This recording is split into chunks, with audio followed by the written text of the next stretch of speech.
Television যাদের হাতে গড়ে উঠেছে সেই চারজনকে নিয়ে আজকে তুষার আব্দুল্লাহকে অফিসে প্রবেশ করতে হবে। আর যদি তুষার আব্দুল্লাহ কোনোভাবে একা অফিসে, শুধু আজকে নয়, আজকের পর থেকে তুষার আব্দুল্লাহ এখন টিভিতে প্রবেশ করতে পারবে না। একটি শর্ত, এই চারজনকে নিয়ে তুষার আব্দুল্লাহকে অফিসে প্রবেশ করতে হবে।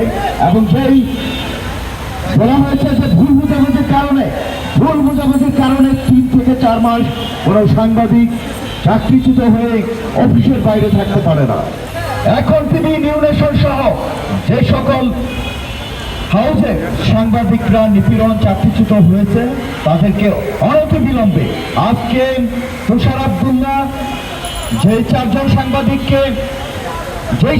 সাংবাদিককে চাকরিচ্যুত করা হয়েছে তাদেরকে নিয়ে হয় অফিসে ঢুকবে, নাহলে তুষার আব্দুল্লাহ আজকের পর থেকে এখন টিভির ভবনে ঢুকতে পারবে না।